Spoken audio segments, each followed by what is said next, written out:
Good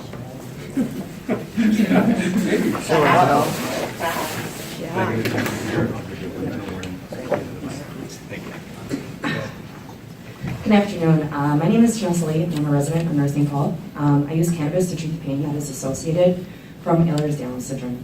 Cannabis has also subsequently treated my diagnosed and once pharmaceutically treated depression, osteoarthritis, insomnia, and PTSD. So here's a brief story. At the age of 21 in 2007, I was referred to a pain clinic for issues related to my joints, which eventually led to a diagnosis of Ehlers-Danlos syndrome in early 2013. By the end of 2013, I had spent 6 years in and out of 2 different pain clinics and receiving very high-dose narcotics by doctors. At one point, I was receiving 150 milligrams of oxycodone and 90 milligrams of extended-release morphine a day. Due to the tolerance, that still was not enough for me to have a quality of life. In fact, this completely took what little quality of life I had left away. At this point, I was doped up, I was obese, severely depressed, in severe pain, impatient, lethargic, unable to focus, and had no interest in daily life, arthritis. And due to these secondary diagnoses, I was put on even more pharmaceuticals. The doctors prescribed me something for the pain, for the depression, for the insomnia, and osteoarthritis.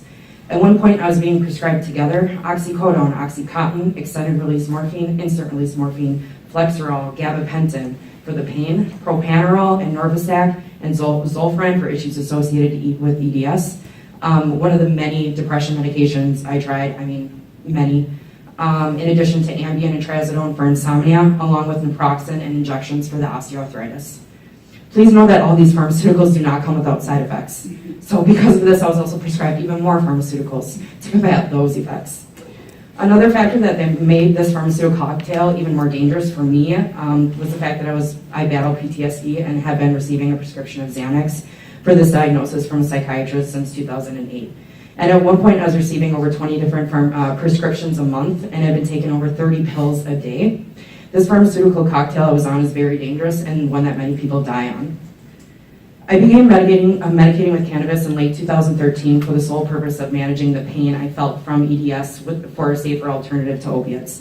But in time, I was pleasantly surprised to find out that it also treated my insomnia, depression, osteoarthritis, inflammation, and PTSD as well, and in a much safer way.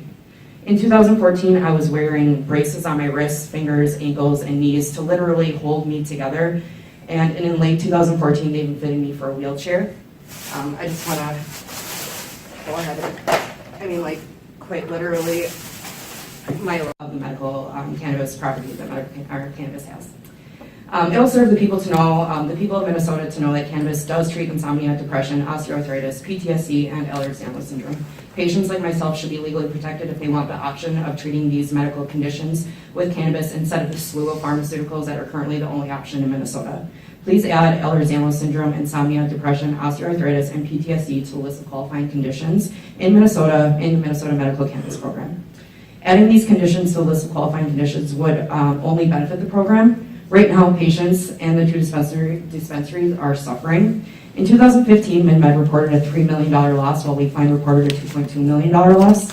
Many patients are not able to purchase medicine because it is too expensive or it just does not work. The dispensaries are limited right now to tinctures, oils, and expensive suspensions, and they claim that they are expensive to produce, which is why it is expensive to buy. A great solution to this problem would be to add whole plant medicine to the current program. Current patients are forced to the black market to make up for what they cannot afford at the dispensaries, making them criminals.